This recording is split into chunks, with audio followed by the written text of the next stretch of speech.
Bonjour à tous, ici c'est les livres. Bonjour. Donc voilà, on vous retrouve aujourd'hui, on est malade. Voilà pourquoi on a tardé un peu et voilà pourquoi j'ai cette voix. Ouais, Donc, ça craint. ça part pas. Mais on va quand même vous parler de ce qu'on avait prévu. Donc aujourd'hui, c'est la famille. Ah, la famille.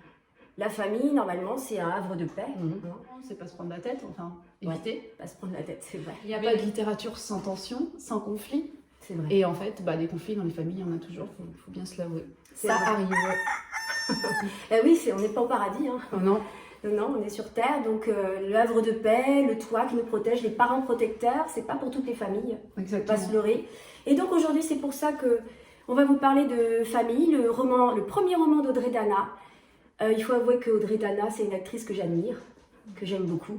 Je trouve qu'elle a un talent, elle est lumineuse cette femme et elle est très naturelle, c'est ce que j'aime chez elle. Voilà, donc famille. On dit que c'est un roman autobiographique. Moi, je dirais que c'est peut-être de l'autofiction parce que quand on y réfléchit bien, biographie, c'est parler de son passé, non? C'est ça? Bon, alors le passé, est-ce que c'est ce que l'on a vécu ou ce dont on se souvient? Comme dit un écrivain que j'aime beaucoup, Gabriel Garcia Marquez, un grand écrivain colombien, il dit ça exactement, il dit le passé n'est pas ce qu'on a vécu, mais plutôt ce dont on se souvient et comment on s'en souvient, voilà.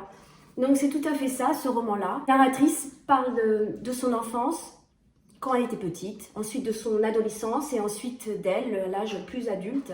Et c'est un roman qui m'a touchée. Audrey, si tu regardes cette vidéo que l'on fait en toute humilité, malade, à la maison, avec les animaux, je veux que tu saches que vraiment ça m'a beaucoup touchée, ce roman, je l'adore. Je veux avouer aussi à ceux qui nous regardent qu'au début, j'ai eu du mal à accrocher. La première scène est magnifique. La première scène qui parle d'Al Capone, je vous laisserai découvrir, elle est magnifique. Elle est digne d'un... On pourrait l'adapter au cinéma, vraiment Audrey. Il serait super au cinéma. Un ventre écrase le rebord d'une table où des cartes sont jetées. On est à Paris, un mois de février des années 70. Il est 2 heures du matin. Sous l'éclairage tamisé, les tables en bois sont recouvertes d'un tapis de feutre vert pour mieux recevoir cartes et jetons. Des volutes de fumée éparses donnent du grain à l'image. Les chaises frottent le parquet massif. Les voix viriles s'entrechoquent. « Gagné ! Oh l'enfoiré ! Allez, pose sur la table, montre ce que t'as dans le ventre. » Les hommes prennent de la place, s'étalent, rient fort, fument beaucoup. Tous élégants, costards, chemises, chapeaux pour la plupart, les yeux aiguisés, ils se toisent, se défient. Un western. Et la suite est encore mieux.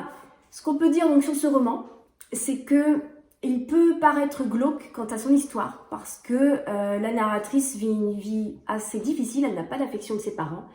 Elle est élevée par une mère très très laxiste, voilà.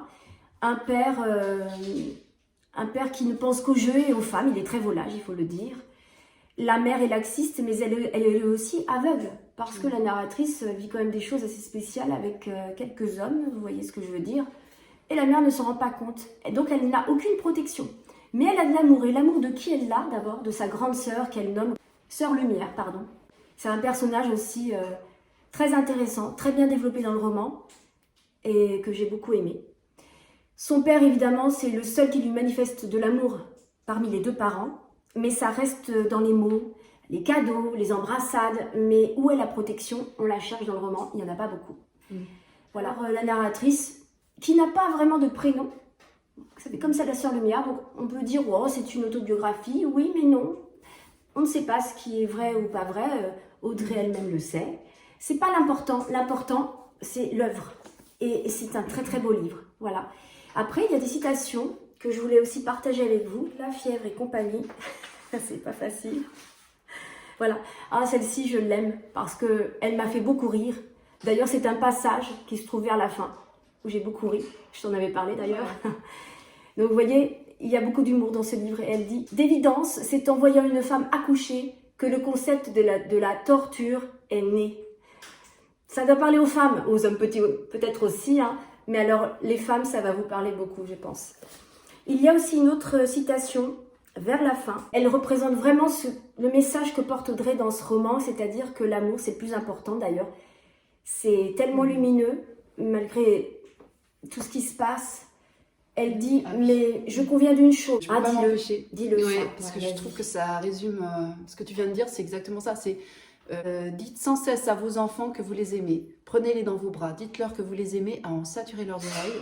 Et si vous ne deviez faire que ça, c'est-à-dire si vous ne deviez pas mieux réussir leur éducation que moi la vôtre, alors leur reviendraient toujours au moment de tristesse ces mots qui parfois ramènent sur terre la jambe qui pendait déjà de l'autre côté du parapet. C'est beau, ça. C'est très très beau, c'est magnifique. T'as raison, je pensais C'est pas une le image, citer, en fait elle mais crée des images mentales beaucoup. qui appellent à l'expérience et au lecteur quoi, finalement. Il y a des moments où je riais et des moments où j'avais les larmes aux yeux. Il y a même des Mm. larmes qui ont coulé, je ne dirai pas à quel moment. Voilà, et je ne pleurniche pas tous les romans, hein, rassurez-vous. On pleure tous comme des madeleines. Elle le dit là. Mais il y a aussi une autre phrase, elle dit « Mais je conviens d'une chose, on peut s'en sortir sans être protégé, pas sans amour. » Et ça, c'est la vérité. Ouais. C'est tellement... C'est simple, mais c'est vrai. Donc c'est beau. Voilà.